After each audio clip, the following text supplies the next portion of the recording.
दोस्तों, किसी ने सही कहा है कि आवाज ऊंची हो तो कुछ लोग सुनते हैं, लेकिन अगर बात ऊंची हो तो बहुत सारे लोग सुनते हैं। नमस्कार दोस्तों, Bodhi thinks by YouTube channel में आपका दिल से स्वागत है।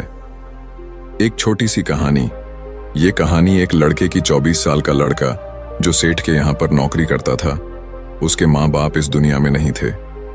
जिंदगी बड़ी परेशानी में चल रही थी। वो जाता था, रोजाना पैसे कमा करके घर आता था, खाना बनाता था, खाता था, सो जाता था। एक दिन उसने देखा कि एक बूढ़ा फकीर अपनी पीठ पर 3 ठेले लेके एक शहर से दूसरे शहर की ओर जा रहा था। वह काफी बूढ़े भी थे और काफी देर से वह यूं ही सफर कर रहे थे और आखिरकार कुछ दूर और सफर करने के बाद वह चलते चलते थक कर एक पेड़ के नीचे बैठ गए। तभी उनकी नजर एक नौजवान युवक पर पड़ी जो उसी रास्ते से जा रहा था और वह भी उसी दिशा में जा रहा था जिस दिशा में उन बूढ़े फकीर को जाना था। तभी वह लड़का उन बूढ़े फकीर के पास से होकर गुजरा। इस पर वह फकीर उस लड़के से कहते हैं, सुनो बेटा, क्या तुम मेरी थोड़ी सी मदद कर सकते हो? ये ठेला बहुत भारी है और मैं बूढ़ा हो चुका हूं। मैं ज्यादा समय तक इनका बोझ नहीं उठा सकता और मैं बहुत थक भी चुका हूं। तो क्यों ना तुम मेरे एक ठेले को ले लो और मुझे उस दूसरे गांव तक पहुंचा दो। इसके बदले में मैं तुम्हें 3 स्वर्ण मुद्राएं दूंगा। वह लड़का उन फकीर की सारी बातें सुनता है और उन फकीर से कहता है, कोई बात नहीं बाबा, मैं आपकी मदद करने के लिए तैयार हूं। कहिए आपको कहां जाना है? ऐसा कहकर उस लड़के ने उन फकीर का एक ठेला उठा लिया और अपने कंधे पर ले लिया। तभी उस जवान लड़के को यह एहसास हुआ कि यह ठेला तो सचमुच बहुत भारी है। वह लड़का और फकीर दोनों रास्ते में आगे की ओर बढ़ चले।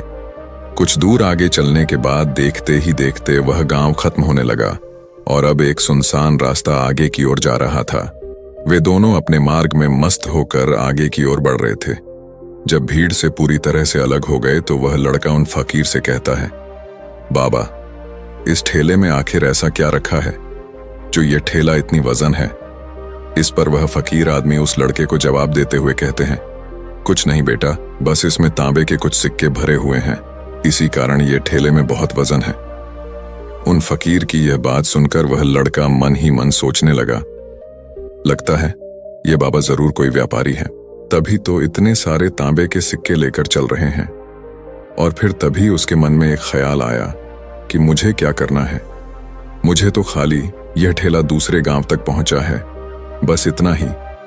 जैसे ही उसके मन में यह ख्याल आया, उसने तांबे के सिक्कों का वह ख्याल मन से निकाल दिया और अपनी धुन में मस्त होकर वह आगे की ओर चलने लगा। चलते चलते कुछ और समय बीता और वे दोनों एक नदी के किनारे जा पहुंचे। वह लड़का हट्टा कट्टा था और काफी चुस्त और तंदुरुस्त भी था, इसलिए वह बिना सोचे समझे उस नदी में उतर जाता है, किंतु वह फकीर अब भी किनारे पर ही खड़े थे। इस पर वह लड़का उन फकीर से कहता है, क्या हुआ बाबा, चलिए आइए, हमें यह नदी पार करनी होगी, तभी तो हम उस गांव तक पहुंच पाएंगे। इस पर वह फकीर उस लड़के से कहते हैं, मैं जानता हूं बेटा कि हमें यह नदी पार करनी ही होगी, लेकिन जैसा कि तुम जानते हो मैं अब बूढ़ा हो चुका हूं और 2-2 ठेले लेकर मैं यह नदी पार नहीं कर सकता। कहीं मेरा पांव फिसल गया तो क्या होगा? क्या तुम मेरी एक और गठरी ले सकते हो?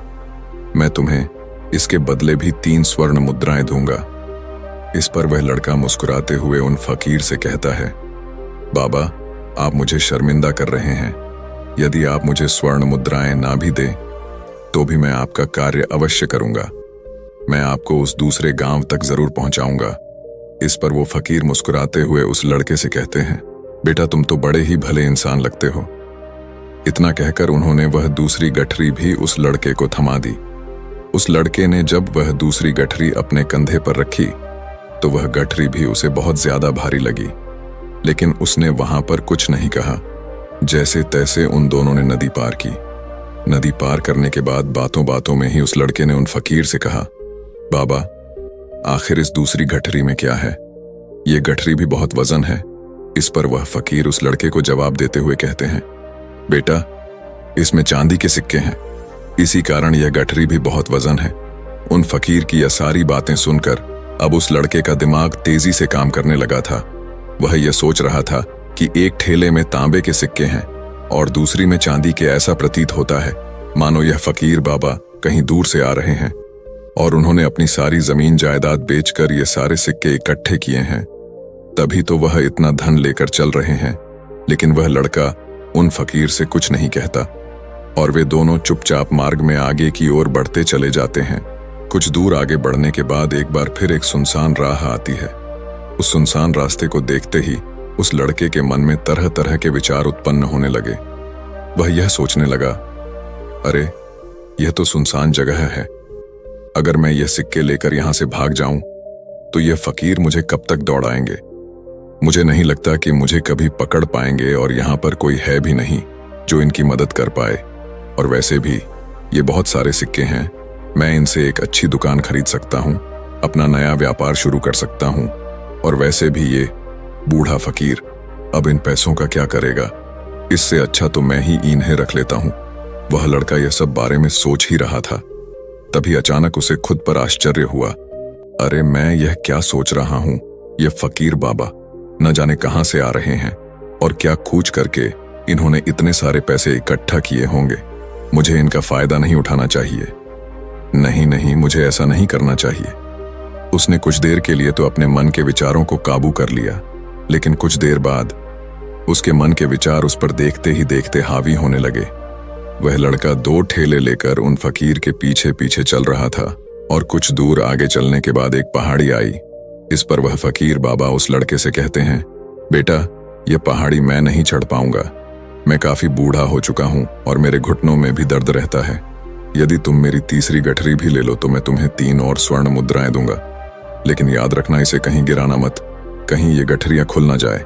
इस पर वह लड़का उन फकीर से कहता है, क्यों बाबा, आखिर इसमें ऐसा क्या है। इस पर वह फकीर उस लड़के से कहते हैं, बेटा इसमें स्वर्ण मुद्राएं हैं।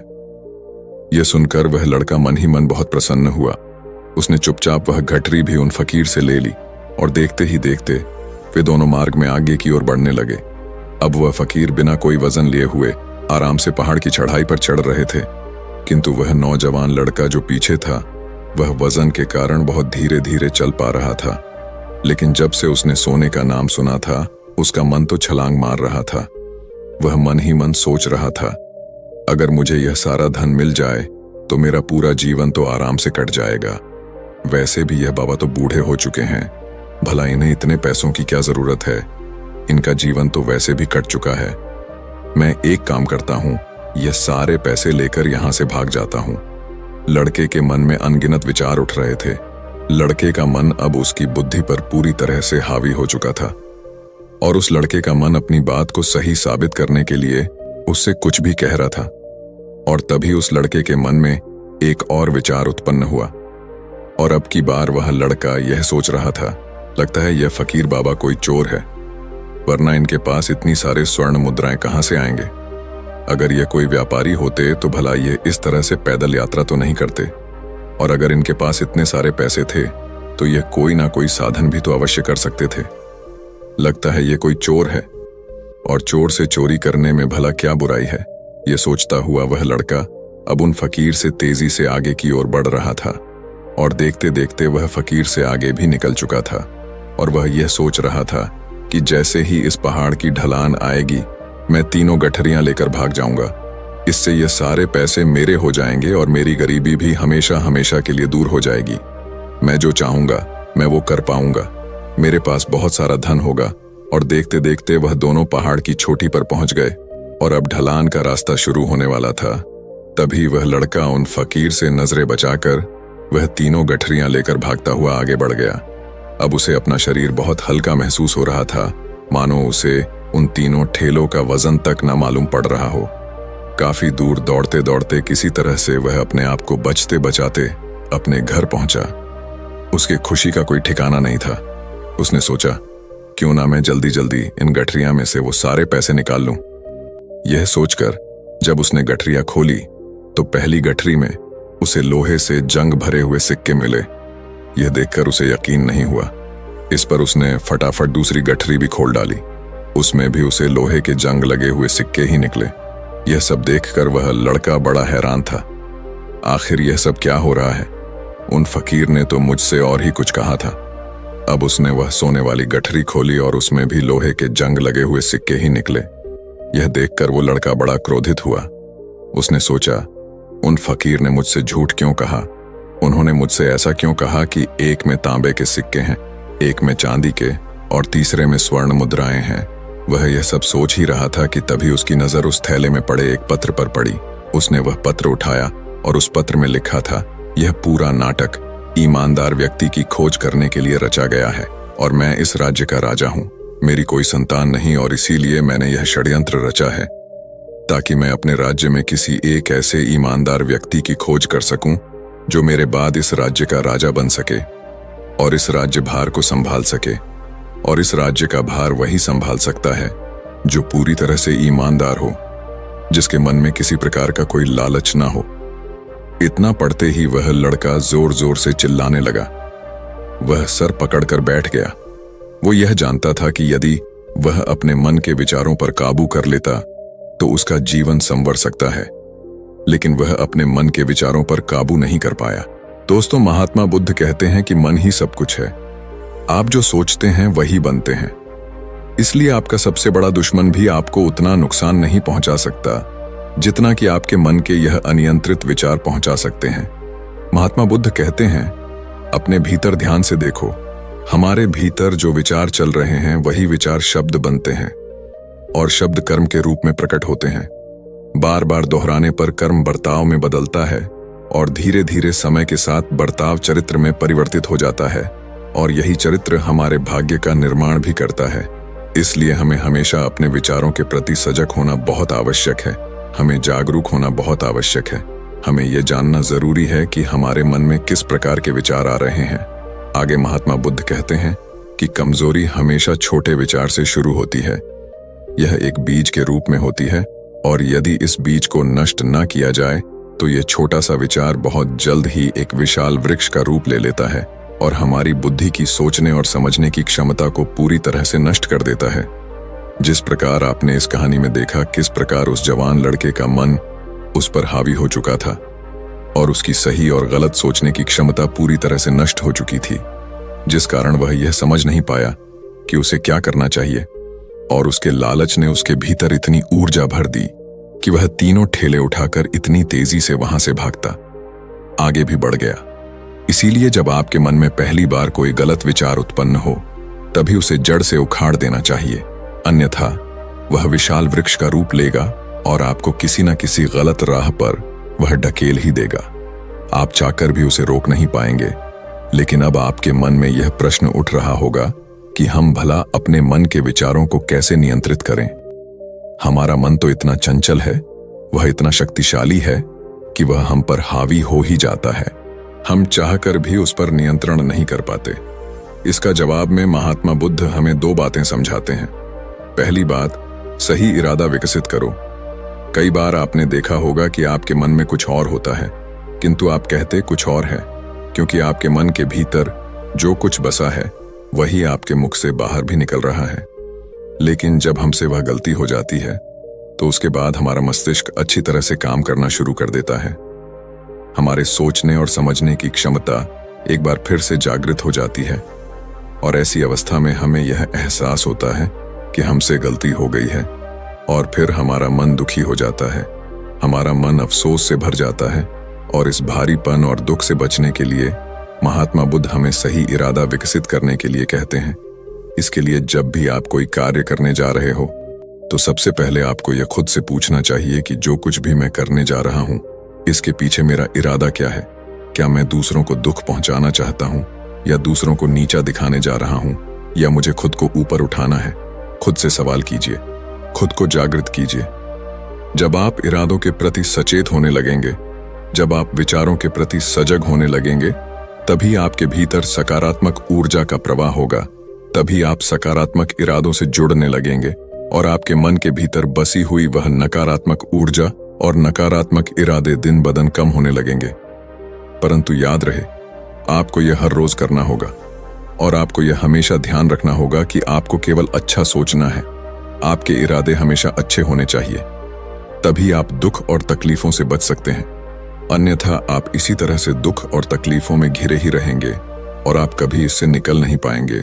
दूसरी बात, मन के प्रति सजगता विकसित करो। जिससे आपका मन देखते देखते शांत होगा और आपके मन के भीतर बसी हुई वह नकारात्मक ऊर्जा, नकारात्मक विचार खत्म होने लगेंगे और आप शांति की ओर आगे बढ़ेंगे। और आपको इसके लिए बस इतना ही करना है कि इस पल में जो कुछ भी हो रहा है, आपकी आंखों के सामने आपके भीतर जो कुछ भी जैसा भी चल रहा है, बस उसे देखते रहना है। अपने मन के अच्छे बुरे विचार, अपनी भावनाएं और अपनी यादों पर बिना प्रतिक्रिया दिए उन्हें केवल देखते रहना है, जिससे आपके मन के सारे विचार देखते ही देखते खत्म होने लगेंगे। आपका मन खाली होने लगेगा और आप नकारात्मक विचारों से न सोच से बच सकते हैं और आप इन दुख और तकलीफों से भी दूर रह सकते हैं। इसीलिए महात्मा बुद्ध कहते हैं, जो स्वयं को देखता है वही सबसे बड़ा तपस्वी है। अर्थात जो अपने मन में चल रहे उन विचारों को बिना प्रतिक्रिया दिए हुए केवल देखता है और उन पर कोई भी प्रतिक्रिया नहीं करता, बस उन्हें देखता और समझता है, वास्तविकता में वही मन पर नियंत्रण भी कर सकता है और वही अपना जीवन सुखी और खुशहाली तौर पर जी सकता है। इसलिए यदि आप भी अपने जीवन को सुखी और खुशहाल बनाना चाहते हैं तो आपको सबसे पहले अपने मन पर नियंत्रण साधना ही होगा, अपने मन को खाली करना ही होगा, अपने मन के विचारों के प्रति आपको सजग होना ही होगा। दोस्तों, उम्मीद है कि आपने आज की इस वीडियो से जरूर कुछ ना कुछ सीखा होगा, तो इस वीडियो को लाइक और अपने दोस्तों के साथ शेयर भी जरूर कीजिएगा और हमें ऐसे ही सपोर्ट करने के लिए चैनल को सब्सक्राइब और घंटी बटन को जरूर दबा दीजिएगा। चलिए मिलते हैं फिर अगली वीडियो में, तब तक के लिए अपना ख्याल रखें। धन्यवाद और नमो बुद्धाय।